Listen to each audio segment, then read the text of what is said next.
Olá, é um prazer estar mais uma vez com vocês. Eu sou o professor Dr. Leonardo Finelli, psicólogo e pedagogo. Estou aqui para dar sequência na nossa disciplina de trabalho final de curso. Hoje nós estamos na terceira semana desse curso da pós-graduação Lato Sensu, em docência na educação profissional e tecnológica, oferecido pelo IFMMG, Instituto Federal do Norte de Minas Gerais. Bom, como de praxe, eu peço que vocês tenham à mão lápis e caneta para fazer anotações sobre o conteúdo, elencarem dúvidas, ou utilizem um documento do Word assistindo esse vídeo para fazer essas anotações, de modo que vocês as compartilhem com os pares nos fóruns de discussões ou com o tutor, e ampliem a construção do conhecimento, tanto pessoal quanto dos seus colegas, que podem aprender com as dúvidas de vocês. Passo, então, ao início da nossa apresentação. Então, estamos na pós-graduação Lato Sensu em Docência em Educação Profissional e Tecnológica. Essa pós é coordenada pela professora mestre Luciana Cardoso de Araújo. Estamos na disciplina Trabalho Final de Curso, ministrada por mim, professor doutor Leonardo Augusto Couto Finelli.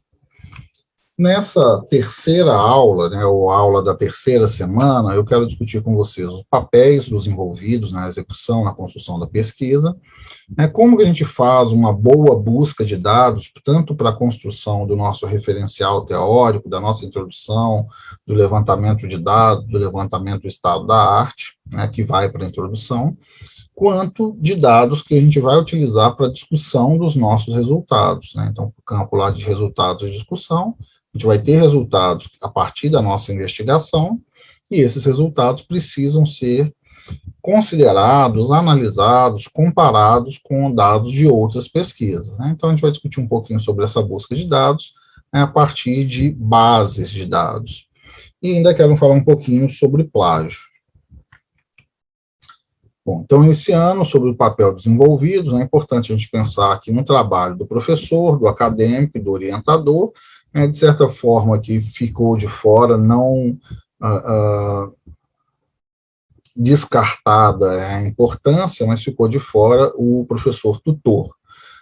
Eu deixo de fora aqui, pensando que ele é um suporte para a estrutura da EAD, para a construção do material, mas claro que eu não quero desconsiderar o seu trabalho, não é essa a perspectiva, só de reconhecer os envolvidos na estrutura da produção do artigo científico. Bom, uma boa execução de um trabalho final de curso, TFC, depende da integração de um trabalho dessa tríade, professor, acadêmico e orientador, ou pensando nessa estrutura da educação à distância, acrescento um quarto elemento aí, a tríade, que é o professor tutor. Pensando, então, nas atribuições do professor do trabalho final de curso, auxiliar vocês no preparo do desenvolvimento do trabalho final de curso, a construção da lista de temas ou dos trabalhos para encaminhar aos orientadores e esclarecer dúvidas no decorrer da disciplina de trabalho final de curso. Eu espero que esteja fazendo isso tanto com essas aulas quanto com os nossos encontros síncronos, de plantão pedagógico e webinário. É importante a gente ter clareza que na construção de um trabalho final de curso, o orientador tem o papel de auxiliar na elaboração da pesquisa, análise dos resultados e na criação do artigo. Auxiliar, eu destaco aqui auxiliar, isso é muito importante. Por quê? Porque ele não vai fazer para você, o trabalho é seu. Ele está lá como orientador porque ele já tem essa experiência, ele deve promover esse auxílio, mas ele não tem que fazer, ele já fez. Então, a realização do trabalho final do curso, como a gente já vem produzindo, vai se dar em dupla. Prioritariamente, os trabalhos serão desenvolvidos nessa estrutura de duplas, com as exceções que são dadas em função de casos onde a distribuição numérica de alunos por polo for ímpar. Essas duplas, inclusive, eu acrescento que devem ser do mesmo polo. Mas eu quero fazer dupla com meu colega de outro polo. Não dá. Isso vai acontecer, essa limitação acontece em função da estruturação, da escrita, da produção, da postagem do material no fórum, da postagem do material no AVA, dos critérios de correção e, o mais importante, da distribuição de orientandos por orientadores em cada um dos polos. Então, para evitar a mistura e a confusão, as duplas são formadas no polo. A distribuição das orientações vão se dar de acordo com os seguintes critérios: linha de pesquisa que o pesquisador adota, acolhe, que ele domina para realizar o trabalho, e a disponibilidade e cota do orientador. Então, cada orientador aí deve acompanhar cerca de 5 a 10 trabalhos, tá? Não mais do que 10, não menos do que 5. E aí varia também em função do número de orientadores, de duplas nos polos, etc. Ou de trabalhos individuais que podem acontecer, etc. O que são as atribuições desse orientador? Subsidiar a vocês, estudantes, com fontes de consulta, então indicar caminhos e passar material, acompanhar as orientações nos horários disponibilizados, então eles devem marcar com vocês horários de reunião, via Meet, via WhatsApp, etc., para rever o trabalho e mandar feedback. Estabelecer um cronograma de tarefas, então é importante, até para que a gente não se perca no tempo. Realizar as leituras e correção do seu trabalho final, e auxiliar na elaboração do material a ser apresentado para a banca examinadora. No nosso caso, a gente não vai ter banca examinadora, nós vamos trabalhar em uma estrutura de seminário. Então, organizar aí a apresentação para o seminário. E, por fim, orientar o TFC, a produção do TFC, visando uma publicação. A presença de um co-orientador, algumas vezes os alunos perguntam sobre isso, é opcional. O co-orientador somente fará parte do trabalho sobre o consentimento e convite do orientador. Então, quem define, eu quero muito co-orientador. Quem define isso é seu orientador. É ele que estabelece se vai ter, se não vai ter, se pode, se não pode, por que pode, etc. E as atribuições de vocês, acadêmicos, ser assíduo e participar das aulas, ver as aulas, participar dos encontros, entregar os trabalhos rigorosamente dentro dos prazos e qualidades exigidos, tanto para o orientador quanto para a disciplina, aplicar as lógicas de metodologia, as normas e ética no desenvolvimento dos seus projetos, frequentar as reuniões convocadas pelo seu orientador, seja Meet, seja qualquer outro recurso, cumprir o calendário estabelecido pelo orientador e pelo professor de TFC, que está aqui na nossa disciplina, comparecer, no nosso caso, também vai ser um comparecimento virtual, comparecer em dia, hora e local determinados para a defesa, que vai ser no caso do seminário, que será online via Meet. E arcar com as despesas decorrentes da preparação do TFC. Eu quero fazer uma pesquisa com uma coleta de dados com um questionário de 3 páginas para 100 sujeitos, são 300 páginas. Isso pode ser impresso? Pode. Pode ser xerox? Pode. Quem vai pagar por isso? Quem está propondo fazer com essa amostra.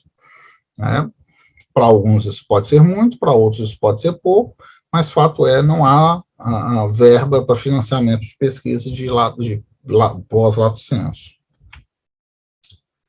Sobre a busca de material. Bom, realizar um bom trabalho final de curso exige uma busca bibliográfica otimizada. Como a gente já discutiu lá na primeira aula, não dá para ficar lendo tudo sobre tudo.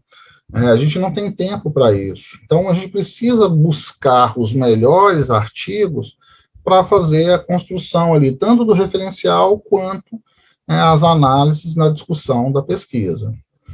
Existem diversas bases de dados online gratuitas que permitem buscas literárias consistentes e fidedignas.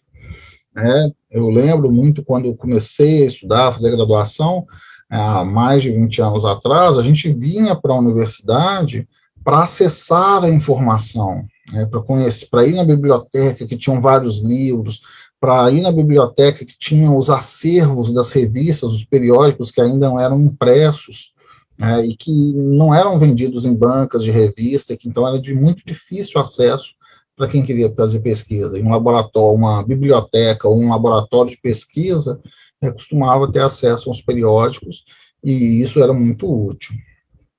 Ter acesso aos professores, pesquisadores que dominam as metodologias, etc. hoje, com as ciências, com o avanço das tecnologias da informação e comunicação, com um clique no celular, a gente consegue acessar bases de dados vastíssimas, muito maiores do que qualquer biblioteca impressa, né, biblioteca física real, porque tem muito mais produção, muito mais publicação, que a gente vai acessar primordialmente de forma remota. Então, em termos das bases de dados, né, eu elenco aqui 3 bases, existem outras, né, vocês não precisam ficar restrito a essas, mas eu elenco 3 que eu quero pincelar um pouquinho. Né? Então, o Scholar Google, né, o Google Acadêmico, que já é um tipo de busca similar à do Google, mas um pouco mais refinada para artigos e periódicos. O periódico CAPES, né, que aí tem o link também, onde a gente acessa ali tanto bases de dados, o Cielo é uma base que está disponível dentro da base de dados lá do periódico, além do acesso a centenas de milhares de teses, de dissertações, de TCCs, de TFCs, de monografias, etc. E livros também digitalizados, tá? E o Cielo, né, que é a Scientific Electronic Library Online. Então, é uma das bases de dados, você pode usar outras, PepSic, BIREM, ou diversas outras que se associem aos temas que vocês têm interesse em pesquisar. Então, começando a falar aqui um pouquinho do Cielo, né, o link, como eu linkei, estou voltando aqui, cielo.org, vai chegar a esse campo de busca, né, similar a qualquer outro buscador, tipo Google, e aí eu coloquei aqui, na minha barra de busca, educação profissional e tecnológica, ou qualquer palavra-chave que você deseje, que seja associada à sua pesquisa. Ele vai abrir algo parecido com isso, né, a sua palavra-chave, né, ela está marcada aqui em todos os índices que você fez a busca.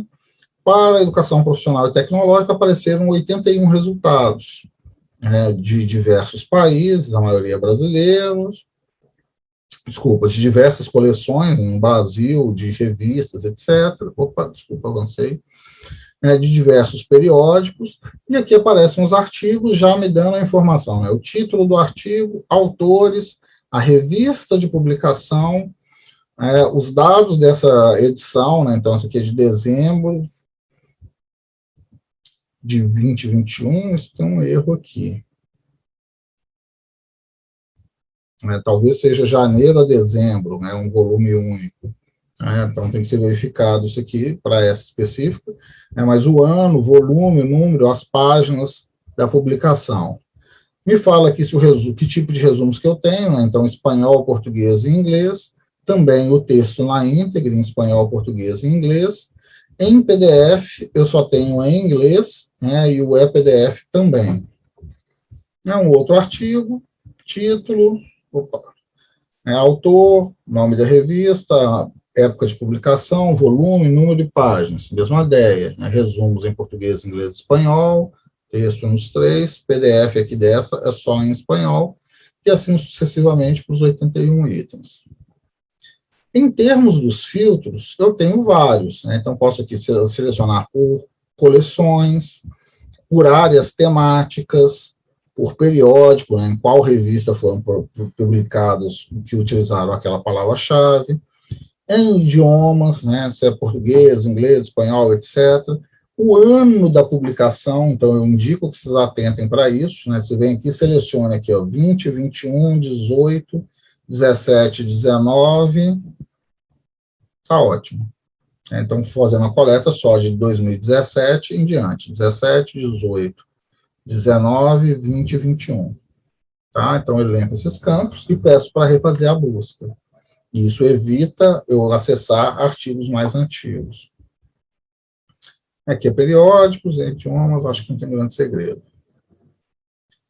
Já o Google Acadêmico, tem uma semelhança em termos de estrutura e parece muito com o Google, com a diferença, com o Google regular, com a diferença que ele me elenca mais dados em termos das publicações. Se tem o PDF, aqui coincidiu serem todos PDFs, onde que eles estão publicados, É a mesma ideia. Então, publiquei aqui, ó, Educação Profissional e Tecnológica, que lá no Cielo só tinha, quantos? 81 artigos.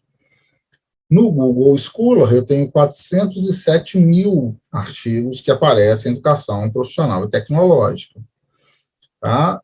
Então, se aparecem muitos, eu sugiro que a gente use o sistema de busca que o próprio site nos oferece. Tá? Então, eu indico primordialmente o uso aqui do período específico, clica lá em período específico e coloca 16 ou 17 em diante. Se vocês querem um dado período, de 2005 a 2010, é só colocar, mas para a nossa pesquisa, provavelmente 16 ou 17 em diante. E, como vocês viram aqui, como o default aparece lá marcado já incluir citações. Aí você clica aqui para desmarcar. E aí a busca de 407 mil caiu para 401 mil. A mesma coisa, PDF, PDF, PDF, PDF. E seguindo a mesma lógica do anterior. Então, nome do artigo, autor, ano, aqui é um número de login, de acesso. Título, autor, nome do periódico, ano, em que base que ele está, um pouquinho do resumo. É a mesma ideia, que apareceu o mesmo. Então, PDF, que está no Cielo, título, autor, nome da revista, ano de publicação, e assim sucessivamente, até eu achar aí aqueles que me interessam, seja pelo título, ou seja, fazendo uma leitura exploratória aí do resumo, e cada um vai associar a sua metodologia. O periódico, os CAPs, eu não incluí aqui, porque a busca também segue a mesma estrutura. Deixa eu voltar lá na imagenzinha dele. Então, você tem um campo de busca de palavra-chave, você pode pesquisar por assunto, por revista, por livro, por bases, ou clicar em busca avançada e abrir diversos desses filtros para vocês selecionarem de quando vocês querem as publicações, se de algum periódico, se em alguma língua, etc. E fechando, avançando um pouquinho, mas para fechar na terceira temática dessa aula de hoje, eu vou falar um pouquinho sobre citação, referências e plágio. Tá? Então, aqui a gente está discutindo um pouco dos direitos autorais. Então, o plágio acadêmico se configura quando um aluno retira, seja do livro, da internet, de outros, das mais variadas publicações, ideias, conceitos ou frases de um outro autor, que formulou e publicou essas informações, o conceito, a ideia, uma frase. Então, o aluno pegou isso e publicou no seu trabalho final como se fosse seu, sem dar o devido crédito para o autor e sem citá-lo como fonte de pesquisa. Tá? É muito comum, eu já vi alunos errarem, é menos comum. Acontece do aluno ter uma postura ética pouco equilibrada e realizar realmente o plágio? Acontece. Isso é frequente? Não. O mais frequente é o aluno que utiliza uma ideia e esquece de colocar uma citação, esquece de colocar uma referência. E aí configura o plágio, que é tão grave, como eu estou já elencando, e por descuido do sujeito.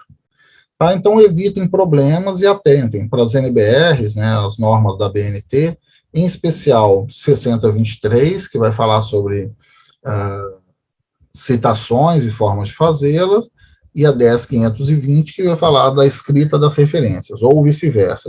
Como uso tanto as duas, um vai falar das citações e o outro vai falar das referências. Como você apresenta a indicação ali no texto, o outro como você apresenta no final, no campo das referências. Tá? Então, isso nos dá uma ideia de reputação do pesquisador. Aí eu gosto dessa frase do Warren Buffett, são precisos 20 anos para construir uma reputação, uma carreira, e apenas 5 minutos para perdê-la. Se você pensar nisso, você fará as coisas de uma forma diferente. Vamos traduzir isso para a nossa realidade? Vocês vão ter 2 meses para fazer um trabalho final de curso. As pessoas mais comprometidas e responsáveis já iniciaram no projeto e vão continuar avançando regularmente nessa produção. É claro que eu sei que existem as mais diversas dificuldades, final de ano, a maior parte das pessoas trabalham, e tudo isso aparece como justificativas para falar que o aluno se atrasou. Né? Mas o mais típico é que o aluno, né, como um bom brasileiro, deixa para o final, né, para a última hora, para depois do Natal fazer a escrita e entregar já no apagar das luzes. E aí é muito comum que nessa situação de estresse, de pressão, de prazo, você acaba se esquecendo de colocar ali uma citação, de colocar uma fonte, e aí você tem um trabalho que você produziu, mas que configura um plágio. E aí, você entra em descrédito com seu orientador, você vai ter uma grande chance de ser reprovado na disciplina e por aí vai. Tá? Então, pensem que para fazer bem feito, né, como o Warren Buffett diz, gasta 20 anos, ou no nosso caso, vai gastar 2 meses aí para fazer um trabalho bem feito. Só para ilustrar, manchete de jornal, né? A USP demite professor por plágio em pesquisa. Aí vai falar um pouco da matéria e a discussão do caso. A ideia central são as imagens de microscópio da publicação de um artigo dos pesquisadores em 2003. Eles usaram essas imagens. Depois, as mesmas imagens reaparecem no artigo em 2008. Se a gente vê aqui os recortes das imagens, são fragmentos da imagem inicial. Então, a primeira publicação saiu em 2003, 2008 saiu a segunda, em 2009 houve uma denúncia do grupo de pesquisadores da primeira pesquisa, em 2011 saiu a sentença que puniu ali, demitiu o líder da pesquisa em função, e cassou o título de doutorado em função do plágio. O pesquisador tenta se retratar, explica que não foi plágio, que foi um erro, que copiou e colou as imagens erradas, mas não colou muito, não. E a ideia do plágio nos remete à ideia da propriedade intelectual. A propriedade intelectual é o ramo do direito que protege o esforço advindo do intelecto humano, da produção do seu TCC. Então, ela lida com os direitos de propriedade das coisas intangíveis oriundas das inovações e criações da mente. Não dá para colocar preço na produção do seu TCC. Permite, então, que os seus criadores usufruam dos direitos econômicos sobre os produtos e serviços que podem resultar das suas obras. Então, você faz o trem errado, copia, você vai sofrer tanto, vai te dar tanto mais trabalho do que fazer bem feito, fazer direito. E resultados efetivos aí, em termos econômicos dizem respeito a uma publicação, a um livro, a ter um currículo com mais publicações melhor, que vai te dar mais pontuação em processos seletivos, em ter essa titulação que já melhora o salário de funcionários do quadro efetivo dos institutos e por aí vai. Então, considera-se autor aquela pessoa física criadora da obra literária, que foi o primeiro a expressar uma ideia e fixá-la em suporte material, que publicou, que tirou uma patente, que colocou isso no mercado, com a sua autoria. Então, só para ilustrar, diga não ao plágio. Agradeço a atenção e a participação aí de vocês. Bom, é isso, né? Uma aula aí também enxuta, mas para que aponta caminhos, tá? Então, essa aqui eu não usei uma literatura específica, mas tem diversas fontes na nossa bibliografia,